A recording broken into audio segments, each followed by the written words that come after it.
cette année 1257, Bagdad demeure la plus grande métropole du monde connue. Ses murs de briques cuites abritent plus d'1 million d'âmes, quand Londres et Paris peinent à dépasser les 50 000 habitants. Les marchands de la ville ronde négocient dans 40 langues différentes, vendant des soieries de Chine, des épices des Indes, de l'ambre de la Baltique et de l'or d'Afrique. Le Tigre charrie vers le golfe Persique les richesses de l'Asie, faisant de cette cité le cœur battant du commerce mondial. Mais Bagdad n'est pas seulement riche, elle est savante. Au centre de la ville se dresse la Maison de la Sagesse, merveille architecturale qui abrite 400 000 manuscrits. Dans ces salles voûtées, des érudits de toute confession travaillent côte à côte. Le musulman Al-Kindi côtoie le chrétien Hunayn ibn Ishaq. Le juif Saadia Gaon discute avec le zoroastrien Buzurg ibn Shahriyar. L'algèbre y fut inventée par Al-Khwarizmi. Les chiffres que nous appelons arabes y furent perfectionnés. Les œuvres d'Aristote et de Platon y survivent grâce aux traductions en arabe. Cette bibliothèque surpasse tout ce que l'Europe peut offrir. Quand les collections les plus riches d'Occident s'enorgueillissent de posséder quelques dizaines de livres, Bagdad en conserve des centaines de milliers. Les étudiants viennent de Cordoue et de Samarcande pour consulter des traités de médecine qui ne réapparaîtront en Europe qu'au XVe siècle. L'observatoire astronomique de la ville calcule avec précision la circonférence terrestre et prédit les éclipses avec une exactitude stupéfiante. Cependant, derrière cette façade brillante, le califat abbasside se fissure depuis 3 siècles. Al-Mustasim Billah, 37e calife de la dynastie, règne sur un territoire réduit à la basse Mésopotamie. Les provinces se sont émancipées une à une. L'Espagne depuis 756, l'Afrique du Nord depuis 800, l'Iran depuis 820. En 945, les bouyides chiites ont placé le califat sous tutelle. En 1055, les Seldjoukides turcs ont pris le relais. Le commandeur des croyants n'est plus qu'un symbole religieux, sans armée ni trésor. Al-Mustasim, homme de 45 ans, au caractère faible et indécis, s'entoure de conseillers aux ambitions contradictoires. Son dawatar contrôle l'armée, ses vizirs se disputent les finances, ses eunuques intriguent dans les couloirs du palais. Parmi ses courtisans se détache Muhammad ibn al-Alkami, grand vizir depuis 14 ans. Chiite duodécimain dans un califat sunnite, cet homme de 60 ans nourrit une rancœur secrète contre ses maîtres. Derrière ses dehors pieux se cache un ambitieux prêt à tout pour renverser l'ordre établi. Ibn al-Alkami a gravi un à un tous les échelons de l'administration abbasside. Neveu d'un ustadar influent, il commença comme simple clerc avant de devenir chef du Dar al-Tashrif, puis ustadar lui-même, et finalement vizir. Cette ascension patiente lui a donné une connaissance intime des rouages du pouvoir et de leurs failles. Il sait exactement où frapper pour faire s'effondrer l'édifice. À des milliers de kilomètres au nord-est, dans les steppes gelées de l'Asie centrale, un autre homme fomente des plans de conquête. Hulagu Khan vient de recevoir de son frère Mengke, grand khan des Mongols, la mission la plus ambitieuse jamais confiée à un prince mongol. Soumettre définitivement l'Iran, l'Irak, la Syrie et l'Égypte. Cette campagne mobilise des moyens sans précédent dans l'histoire militaire. Selon les ordres impériaux, 2 combattants sur 10 de l'Empire mongol doivent rejoindre l'expédition occidentale. L'armée qui se rassemble dépasse tout ce que le monde a connu. 138 000 guerriers convergent vers la Perse sous les bannières de Hulagu. Cette force cosmopolite mélange les cavaliers mongols des steppes, les ingénieurs chinois maîtres des machines de siège, les arbalétriers géorgiens et arméniens assoiffés de revanche contre l'islam, les auxiliaires turcs et persans ralliés à la cause mongole. 1000 artilleurs chinois apportent leurs catapultes perfectionnées et leurs poudres incendiaires. Cette coalition hétéroclite partage une même soif de butin et de destruction. Les chrétiens orientaux y voient de l'occasion de prendre leur revanche sur 13 siècles de domination musulmane. Les Mongols considèrent cette campagne comme l'aboutissement logique de leur expansion vers l'ouest. Même des croisés francs d'Antioche rejoignent cette nouvelle croisade, béni par le pape Alexandre IV qui y voit la main de la Providence. Hulagu lui-même incarne parfaitement l'esprit mongol de conquête. Ce petit-fils de Gengis Khan, âgé de 30 ans à peine, possède l'intelligence stratégique de son aïeul et sa cruauté calculée. Il sait que la terreur constitue une arme plus efficace que l'épée. Chaque ville détruite épargne 10 sièges futurs. Cette doctrine de la guerre totale a permis aux Mongols de conquérir le plus vaste empire terrestre de l'histoire. En 1253, les premiers contingents quittent Karakorum pour entamer leur longue marche vers l'ouest. Il leur faut 3 ans pour atteindre les frontières de l'Iran, rassemblant en chemin vivres, munitions et machines de guerre. Cette logistique monumentale témoigne de l'efficacité de l'administration mongole, capable de coordonner des opérations à l'échelle continentale. En 1256, l'armée d'Hulagu pénètre enfin en Iran et s'attaque d'abord aux forteresses ismaéliennes d'Alamut. Ces châteaux imprenables, refuges des redoutables assassins, résistent depuis 2 siècles à tous les assauts. Leur prise par les Mongols en quelques mois stupéfie le monde musulman. Hulagu fait raser leur bibliothèque, détruisant des milliers de manuscrits sur l'histoire secrète de cette secte mystérieuse. Cette première démonstration de force résonne comme un avertissement dans tout l'Orient. Fort de ce succès, Hulagu envoie des ambassadeurs au calife Al-Mustasim avec une proposition en apparence raisonnable: que Bagdad fournisse des troupes auxiliaires pour achever la campagne contre les Ismaéliens. Cette demande apparemment anodine cache un piège diabolique. Si le calife accepte, il vide sa capitale de ses défenseurs. S'il refuse, il donne aux Mongols le prétexte qu'ils cherchent pour l'attaquer. Al-Mustasim hésite longuement. Les arguments s'entrecroisent à la cour de Bagdad. Certains conseillers poussent à l'acceptation, estimant qu'il vaut mieux ménager les Mongols. D'autres plaident pour le refus, soupçonnant un guet-apens. Ibn al-Alkami intervient alors avec des arguments apparemment patriotiques. Cette demande vise à nous priver de nos soldats. Hulagu cherche à affaiblir nos défenses pour mieux nous attaquer ensuite. Le calife, influencé par son vizir, finit par refuser de fournir des troupes. Cette décision scelle le sort de Bagdad. Hulagu possède désormais sa justification pour lancer ses hordes contre la capitale califale, mais Ibn al-Alkami ne s'arrête pas là.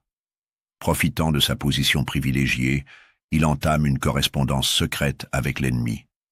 Ces lettres, de trahison, révélées plus tard par les chroniqueurs, livrent aux Mongols tous les secrets de Bagdad.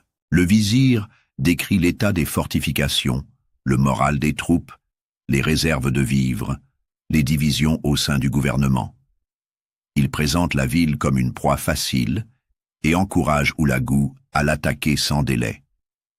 Cette trahison ne procède pas de la vénalité, mais du fanatisme religieux. Ibn al-Alkami rêve de voir s'effondrer le califat sunnite pour édifier sur ses ruines un État chiite. Parallèlement à cette correspondance criminelle, le vizir sabote méthodiquement les défenses de sa propre ville. L'armée du calife comptait 100 000 soldats, force respectable qui aurait pu tenir tête aux envahisseurs. Ibn al-Alkami convainc son maître de licencier 15 000 hommes sous prétexte d'économie budgétaire. Ces soldats coûtent cher et la menace mongole est exagérée, affirme-t-il avec un aplomb consommé. Quelques mois plus tard, il récidive en faisant renvoyer 20 000 autres combattants. Les meilleurs soldats se voient confisquer leurs armes sous divers prétextes administratifs. Les remparts ne sont pas renforcés, les fossés ne sont pas curés, les réserves de vivres ne sont pas constituées. Quand la menace mongole devient évidente, Bagdad se retrouve pratiquement sans défense. En novembre 1257, les éclaireurs mongols apparaissent aux abords de Bagdad. Hulagu, campé à Ulwan, envoie un dernier ultimatum au calife. Ce message, rédigé dans le style direct des steppes, ne laisse aucune ambiguïté sur les intentions du conquérant. Si tu veux sauver ta vie, viens à moi avec tes fils et ta famille, et je te traiterai selon ton rang. Si tu refuses, je détruirai ta ville et je transformerai tes terres fertiles en désert où paîtront les troupeaux. La réponse d'Al-Mustasim révèle une arrogance stupéfiante face au danger mortel qui menace sa capitale. Le calife traite Houlagou de jeune ignorant et se vante de pouvoir lever des armées dans tout l'islam pour écraser les hordes barbares. Il évoque la colère divine qui s'abattrait sur quiconque oserait lever la main sur le successeur du prophète.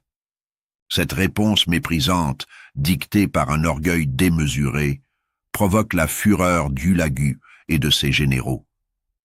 Les envoyés mongols, porteurs de cette réponse insultante, sont hués dans les rues de Bagdad par une foule inconsciente du péril. Cette humiliation publique convainc définitivement Houlagou que seule la destruction totale de la ville pourra laver l'affront. Un de ses conseillers, l'astronome Hussam al-Din, tente de l'en dissuader en citant une ancienne prophétie. Tous les conquérants de Bagdad ont ensuite perdu leur royaume.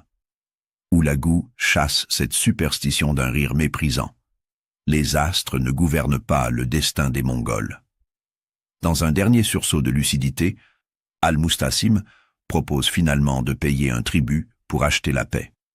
Ibn al-Alqami pousse son maître à offrir des sommes considérables, espérant vider le trésor au profit de l'ennemi. Mais le Dawadar s'oppose à cette prodigalité, soupçonnant enfin le vizir de connivence avec les Mongols. Cette méfiance tardive ne change rien au cours des événements. Houlagou a tranché. Bagdad doit tomber pour l'exemple. L'armée mongole converge vers Bagdad selon un plan minutieusement orchestré. Houlagou divise ses forces en 3 colonnes pour encercler complètement la ville et couper toute retraite. Il commande personnellement la colonne centrale qui avance par Kermanshah et Ulwan. L'aile droite, confiée aux princes de la Horde d'Or Balaga, Tutar et Kouli, progresse par la plaine de Charizor et les montagnes kurdes. L'aile gauche, dirigée par le général Kitbouka, attaque par le Khouzistan et la Soussiane. Cette manœuvre d'encerclement s'étale sur plusieurs semaines. Le 6 décembre 1257, Houlagou s'empare de Kermanshah après l'avoir mise à sac. Le massacre qui s'ensuit préfigure le sort qui attend Bagdad.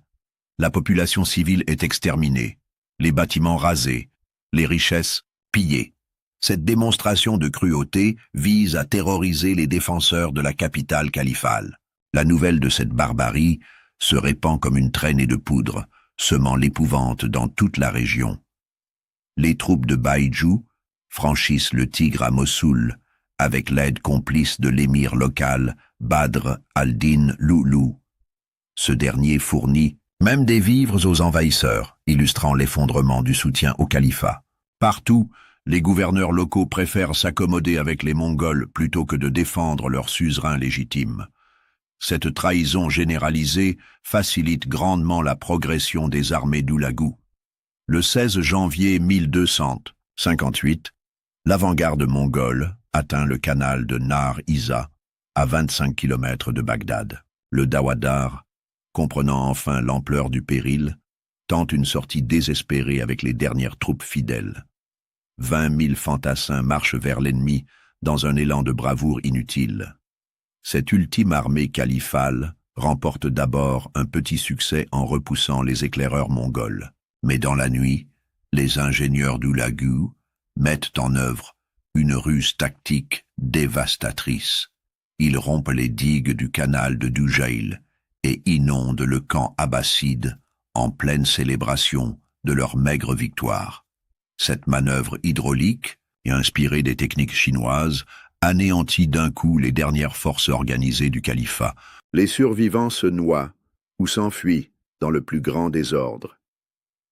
Le 29 janvier 1258, le siège de Bagdad commence officiellement. La ville ne dispose plus que de 30 000 défenseurs démoralisés pour protéger une population d'1 million d'habitants. Face à eux se dressent 138 000 Mongols équipés des meilleures machines de guerre de l'époque. Les ingénieurs chinois déploient leurs catapultes géantes, leurs balistes perfectionnées et leurs lance-flammes à base de poudre noire. Cette supériorité technique se révèle immédiatement décisive. Les fortifications de Bagdad, conçues pour résister aux assauts traditionnels du Moyen-Orient, ne peuvent rien contre l'artillerie mongole.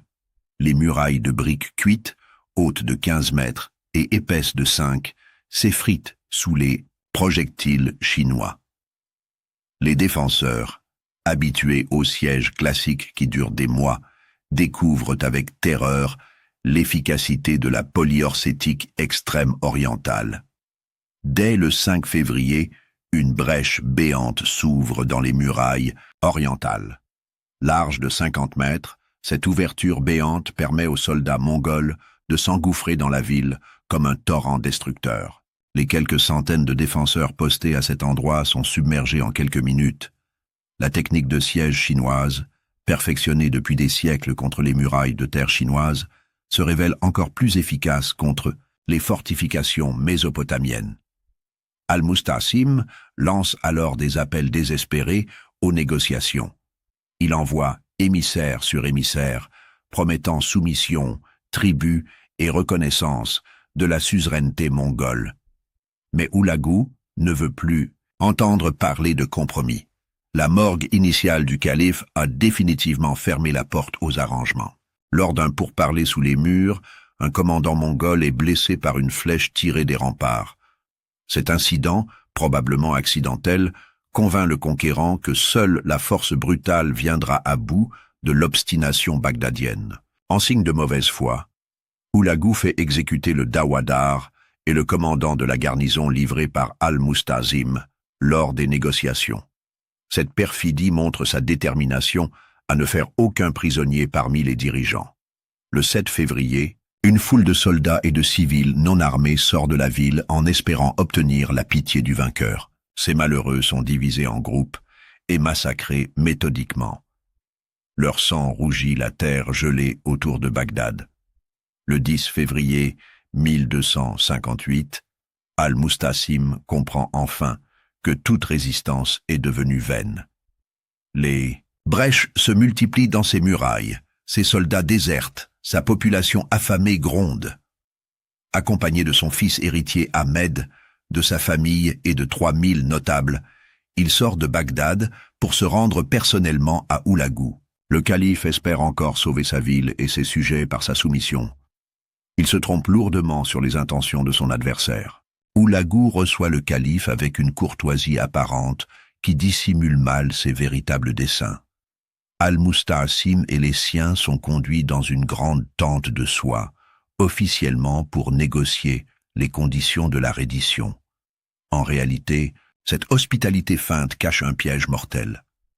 Le conquérant mongol a déjà décidé du sort de ses invités. Cette mise en scène vise seulement à endormir leur méfiance. Pendant 3 jours, une trêve précaire règne sur Bagdad. Les habitants reprennent espoir, croyant que leur calife a réussi à négocier leur salut. Les boutiques rouvrent timidement. Les enfants sortent jouer dans les rues.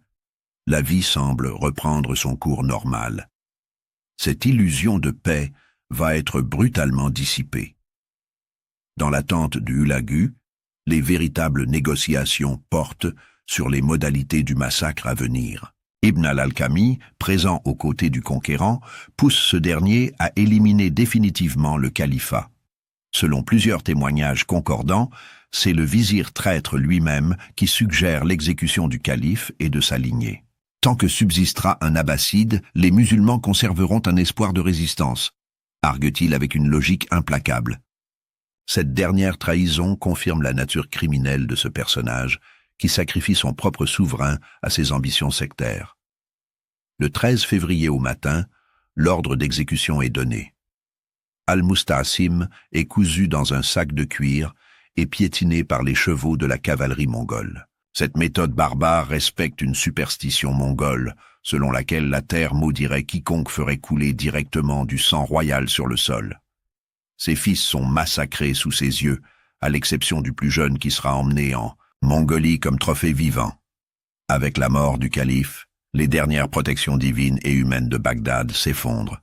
Le 13 février 1258, au lever du soleil, les portes de la ville s'ouvrent toutes grandes devant les hordes mongoles. Ce qui suit dépasse en horreur tout ce que l'histoire a enregistré jusqu'alors. Hulagu lâche ses 138 000 soldats sur la population civile, avec la consigne explicite de ne laisser aucun survivant musulman. Le massacre qui commence alors dure 7 jours et 7 nuits. Les Mongols tuent avec une efficacité industrielle, méthodique, implacable. Il viole les femmes avant de les égorger, écrase les enfants contre les murs, égorge les vieillards dans leur lit d'agonie. Les rues de Bagdad se transforment en torrents de sang qui coulent vers le Tigre, en charriant des milliers de cadavres. Les soldats du Lagu ne se contentent pas de tuer, ils torturent avec un raffinement sadique. Les chroniqueurs rapportent des scènes d'une cruauté inouïe. Des nouveau-nés embrochés sur des lances, des femmes enceintes éventrées, des érudits écorchés vifs dans leur bibliothèque. Cette barbarie organisée vise à terroriser toute résistance future. Chaque cri de douleur porte un message aux autres villes musulmanes. Voici ce qui attend ceux qui défient les Mongols. Seuls échappent au carnage les chrétiens nestoriens et les juifs, considérés comme gens du livre par les Mongols, ainsi que les protégés d'Ibn al-Alkami réfugiés dans sa demeure. Cette épargne sélective confirme la complicité du vizir avec l'envahisseur. Tandis que les sunnites périssent par dizaines de milliers, les favoris du traître survivent dans leurs quartiers, transformés en zones de sécurité. Les mosquées n'offrent aucun sanctuaire. Les Mongols y poursuivent leur œuvre de mort, massacrant les fidèles en prière et profanant les lieux saints. L'imam de la grande mosquée est égorgé sur son minbar, les étudiants en théologie exterminés dans leurs médersas, les soufis brûlés vifs dans leurs couvents. Toute l'élite religieuse et intellectuelle sunnite de Bagdad disparaît en quelques heures. Mais le crime le plus irréparable d'Oulagou ne concerne ni les hommes, ni les biens matériels. C'est l'anéantissement systématique de la Maison de la Sagesse qui constitue sa plus lourde responsabilité devant l'histoire. Cette bibliothèque unique au monde, fruit de 5 siècles d'accumulation patiente du savoir humain, est méthodiquement détruite sous les yeux indifférents du conquérant mongol. Les soldats d'Oulagou jettent des centaines de milliers de manuscrits dans le Tigre. L'ampleur de cette destruction défie l'imagination. Des traités de médecine gréco-arabe qui ne seront redécouverts qu'au XXe siècle, des œuvres philosophiques d'Aristote et de Platon perdues à jamais, des découvertes mathématiques et astronomiques réduites en bouillie. L'humanité perd d'un coup plusieurs siècles de progrès intellectuels accumulés. Les Mongols utilisent les livres, précieux comme matériaux de construction. Ils édifient des ponts avec les volumes reliés pour traverser les canaux de la ville. Les soldats alimentent leur feu de camp avec des manuscrits enluminés d'or et d'argent. Les reliures en cuir servent à fabriquer des semelles de bottes. Cette utilisation triviale de chefs-d'œuvre intellectuels révèle le mépris total des envahisseurs pour les valeurs de l'esprit. Pendant 6 mois, selon les témoins survivants, les eaux du Tigre restent noires de l'encre des livres détruits.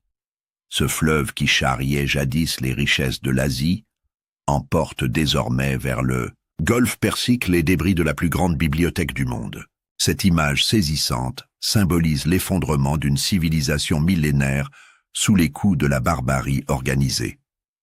Heureusement, quelques milliers de manuscrits échappent au désastre grâce à l'initiative courageuse de Nasir al-Din al-Tusi. Cet astronome persan, présent dans l'entourage d'Oulagou à titre de conseiller scientifique, parvient à sauver discrètement une partie du fonds de la Maison de la Sagesse. Il fait transférer ses œuvres vers l'observatoire de Maraga, que Oulagou fondera l'année suivante en Iran. Sans cette action héroïque, la perte aurait été totale. Al-Tusi sélectionne prioritairement les traités d'astronomie, de mathématiques et de médecine, domaines dans lesquels les savants musulmans excellent. Grâce à lui, les tables astronomiques d'Al-Battani, les calculs trigonométriques d'Al-Biruni et les traités médicaux d'Al-Razi survivent à la catastrophe. Ces manuscrits sauvés in extremis constituent le seul héritage tangible de la Maison de la Sagesse. Quand Oulagou décrète enfin l'arrêt du pillage le 20 février 1258, Bagdad n'est plus qu'un champ de ruines jonché de cadavres. Les estimations du nombre de victimes varient selon les sources, mais toutes s'accordent sur l'ampleur exceptionnelle du carnage. Oulagou lui-même évalue les morts à 200 000 personnes dans ses rapports à Karakorum, D'autres témoignages parlent de 800 000 victimes, voire d'1 million. Ces chiffres, même approximatifs, signifient l'extermination de la moitié au moins de la population bagdadienne. Dans une ville qui comptait entre 1 et 2 millions d'habitants, cette saignée représente l'un des plus grands génocides de l'histoire prémoderne. Aucune autre capitale n'avait subi une destruction aussi systématique depuis le sac de Carthage par les Romains. L'odeur des cadavres devient si insupportable que Hulagu doit déplacer son campement dans la direction du vent dominant.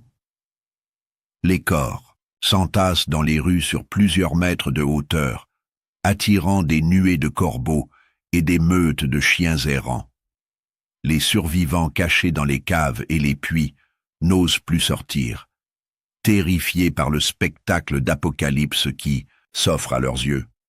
Cette destruction va bien au-delà du massacre humain. Les Mongols détruisent systématiquement les installations hydrauliques qui font la richesse de la Mésopotamie depuis l'époque babylonienne. Ces réseaux d'irrigation, patiemment construits et entretenus pendant 3 millénaires, ne seront jamais entièrement restaurés.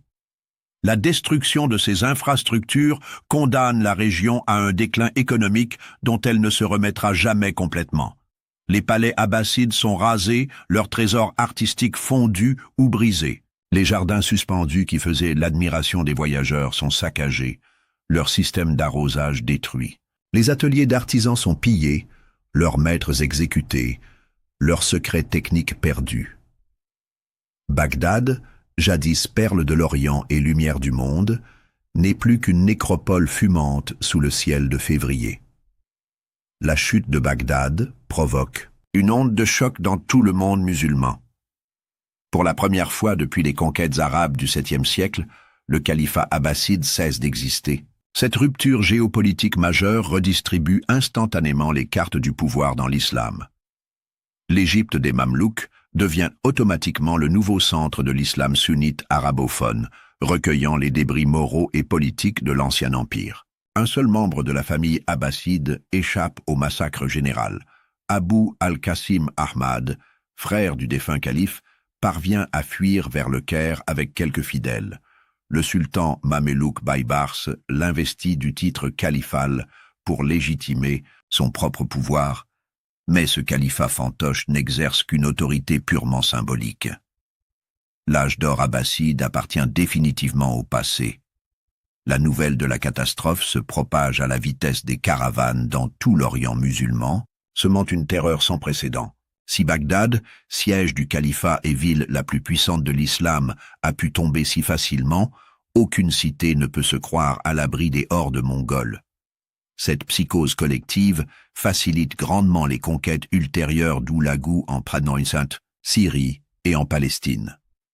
Hulagu nomme Ali Bahatar, administrateur khwarezmien, gouverneur de la région, et laisse une garnison de 3000 hommes pour contrôler les ruines. Il ordonne aussi la reconstruction partielle de la ville et la réouverture de ses bazars pour rétablir le commerce. Mais cette tentative de normalisation ne peut effacer l'ampleur de la catastrophe. Bagdad ne retrouvera jamais sa splendeur d'antan. Ibn al-Alqami, principal artisan de cette tragédie, ne profite pas longtemps de sa trahison. Hulagu le maintient dans ses fonctions de vizir par cynisme politique, mais le traître meurt 3 mois plus tard, dans des circonstances mystérieuses. Officiellement, il succombe à une maladie, mais certains chroniqueurs évoquent un empoisonnement ordonné par Hulagu lui-même. Les Mongols n'aiment pas les traîtres, même quand ils en profitent. L'onde de choc de la destruction de Bagdad atteint rapidement l'Égypte mamelouk. Le sultan Kutuz comprend immédiatement que son royaume constitue le prochain objectif d'Hulagu. Au lieu de se résigner à subir le sort de Bagdad, il prend une décision audacieuse qui va changer le cours de l'histoire. Frapper le premier, avant que les Mongols ne se renforcent davantage. Quand les ambassadeurs d'Hulagu arrivent au Caire en 1260 pour exiger la soumission de l'Égypte, Kutuz les fait exécuter publiquement sur la place principale. Leurs têtes, tranchées, sont exposées sur les murailles de la citadelle comme un défi lancé à la face du conquérant mongol. Cette provocation délibérée équivaut à une déclaration de guerre, mais Kutuz calcule parfaitement son coup. Le sultan mamelouk, Sekoulagou, doit retourner en Mongolie pour participer à l'élection du nouveau grand khan après la mort de Munk en août 1259. Le conquérant de Bagdad ne peut laisser en Syrie qu'un corps expéditionnaire réduit sous les ordres de son lieutenant Kitbouka. Cette opportunité tactique ne se reproduira plus. Le 3 septembre 1260, les deux armées s'affrontent à Ain Jalut, en Palestine, près de Nazareth. Contre toute attente, les Mamelouks infligent une défaite cinglante aux invincibles Mongols. Kitbouka est tué dans la mêlée, ses troupes dispersées aux quatre vents. Cette victoire historique brise définitivement le mythe de l'invincibilité mongole et sauve le monde musulman de l'anéantissement total. Baïbar, général mamelouk qui a joué un rôle crucial dans la victoire, assassine Kutuz quelques semaines plus tard et s'empare du sultanat. Il lance alors une guerre implacable contre les derniers États croisés de Syrie-Palestine, achevant l'œuvre commencée par Saladin. L'ironie de l'histoire veut que la destruction de Bagdad par les Mongols ait indirectement provoqué la chute définitive des royaumes francs d'Orient. La disparition du califat abbasside redessine complètement la carte politique du Moyen-Orient. L'Irak passe sous domination mongole avec la création de l'Ilkhanat, État vassal de l'Empire mongol gouverné par les descendants d'Oulagu. Ces nouveaux maîtres de la Mésopotamie adoptent progressivement la culture persane et se convertissent à l'islam, mais cette évolution tardive ne peut réparer les dégâts causés. La Syrie redevient majoritairement mamelouk après la victoire d'Ain Jalut, formant avec l'Égypte un puissant sultanat qui dominera la région pendant 3 siècles. Le califat symbolique du Caire, bien que privé de pouvoir temporel réel, conserve une autorité morale sur les musulmans sunnites. Cette légitimité religieuse permet aux Mamelouks de se poser en champion de l'islam contre les derniers croisés. L'Iran mongol développe une culture syncrétique mêlant tradition persane, influence chinoise et apports islamiques. Les Ilkhan financent la construction d'observatoires astronomiques et encouragent les traductions de textes chinois en persan. Paradoxalement, cette renaissance intellectuelle iranienne naît des cendres de Bagdad et profite des manuscrits sauvés par Al-Tusi. L'Occident chrétien, qui s'était réjoui de la chute de Bagdad, découvre rapidement les conséquences négatives de cette destruction. La route de la soie se déplace vers le nord, privant les marchands européens des débouchés mésopotamiens. Les échanges intellectuels avec le monde musulman se ralentissent, retardant la transmission des savoirs gréco-arabes vers l'Europe. Les descendants d'Oulagu règnent sur l'Irak pendant 1 siècle, mais leur conversion progressive à l'islam ne rachète pas les crimes de leurs ancêtres. La région reste marquée par la catastrophe de 1258. La population ne retrouve jamais son niveau antérieur, les villes demeurent à demi ruinées. L'agriculture périclite faute d'un système d'irrigation efficace. En 1401, un nouveau fléau s'abat sur Bagdad. Tamerlan, qui se proclame héritier de Gengis Khan, s'empare de la ville et la détruit une seconde fois. Ce nouveau massacre achève définitivement la ruine de l'ancienne capitale des califes. Sous l'Empire ottoman qui s'impose au XVIe siècle, Bagdad n'est plus qu'une bourgade provinciale disputée entre Turcs et Persans. La destruction des systèmes d'irrigation par les Mongols transforme durablement l'écosystème mésopotamien. Cette région, berceau de l'agriculture et de l'écriture, devient en grande partie désertique. Les populations sédentaires cèdent la place aux nomades. L'élevage supplante l'agriculture. Ce bouleversement écologique perdure encore au XXe et XIe siècle. Les manuscrits survivants de la Maison de la Sagesse, dispersés entre Maraga, Le Caire et Cordoue, continuent d'irriguer la pensée musulmane, mais de manière fragmentaire. Les chaînes de transmission du savoir sont brisées, obligeant les générations futures à reconstituer laborieusement un héritage mutilé. Cette fragmentation explique en partie le déclin de la science arabe après le XIIIe siècle. Au XXe siècle, la découverte du pétrole redonne une importance géostratégique à l'Irak, mais cette richesse nouvelle attire aussi les convoitises et les invasions. En 2003, Une nouvelle guerre ravage Bagdad. Le musée national est pillé, la bibliothèque nationale incendiée, privant une fois de plus l'humanité de trésors archéologiques irremplaçables. L'histoire semble se répéter avec une constance tragique. La tragédie de 1258 offre des enseignements intemporels sur la fragilité des civilisations et les mécanismes de leur destruction. Ibn al-Alkami, aveuglé par son fanatisme sectaire, n'a pas compris qu'en abattant le califat sunnite, il anéantissait toute la civilisation islamique de son époque. Son État chiite rêvé ne verra jamais le jour, car les Mongols ne font pas de distinction entre les différentes sectes musulmanes. Cette catastrophe illustre aussi les ravages de l'arrogance politique face à la force brute.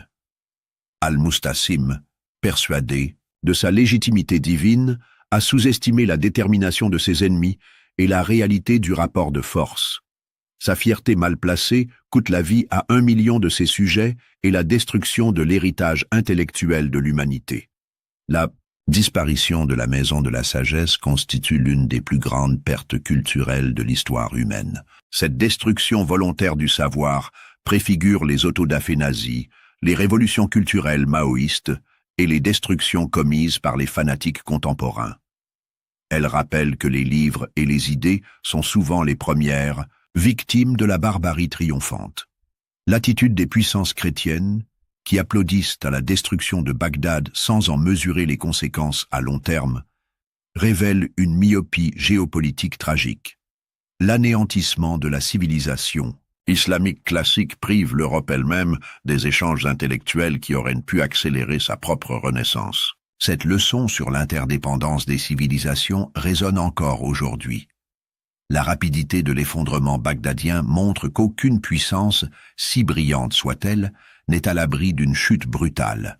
La grandeur de Bagdad, bâtie patiemment sur 5 siècles de prospérité, s'écroule en quelques jours sous les coups d'ennemis déterminés et la complicité de traîtres intérieurs. Cette vulnérabilité intrinsèque des civilisations complexes face aux forces de destruction demeure une constante historique.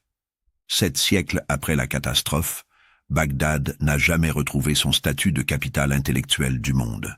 Cette chute brutale marque symboliquement la fin de l'âge d'or islamique et le début d'une longue décadence dont le Moyen-Orient peine encore à sortir. La destruction de 1258 constitue une blessure béante dans l'histoire de la civilisation humaine. Le nom d'Hulagu Khan résonne encore aujourd'hui comme synonyme de barbarie calculée et de destruction systématique. Mais le véritable responsable de cette tragédie reste Ibn al-Alkami, dont la trahison méthodique a ouvert les portes de l'enfer. Son exemple illustre de manière saisissante les ravages que peut causer un homme placé au levier du pouvoir quand il préfère ses intérêts sectaires à l'intérêt général de sa civilisation. La mémoire de Bagdad la Magnifique survit dans les contes des 1001 nuits, témoignage nostalgique d'une grandeur à jamais perdue. Haroun al-Rachid et sa cour brillante incarnent pour l'éternité l'âge d'or d'une civilisation qui rayonnait sur le monde quand l'Europe occidentale dormait encore dans l'obscurantisme médiéval. Les manuscrits sauvés par Al-Tusi à Maraga continuent d'inspirer les astronomes contemporains. Les tables de Nasir al-Din, héritières des calculs bagdadiens, ont contribué aux découvertes de Copernic et de Galilée. Cette filiation intellectuelle prouve que même dans les plus grandes catastrophes, quelques étincelles de savoir parviennent à traverser les siècles pour éclairer les générations futures. Cette histoire tragique nous enseigne qu'aucune civilisation, si brillante et si puissante soit-elle, n'est définitivement à l'abri d'un effondrement brutal. La grandeur de Bagdad, édifiée patiemment sur 5 siècles de prospérité et de rayonnement intellectuel, s'est écroulée en quelques jours sous les coups conjugués d'ennemis extérieurs déterminés et de traîtres intérieurs fanatiques. Les ruines fumantes de la ville du savoir nous rappellent à jamais la fragilité tragique des conquêtes de l'esprit humain face aux forces aveugles de la destruction, de la haine et de l'ignorance triomphante.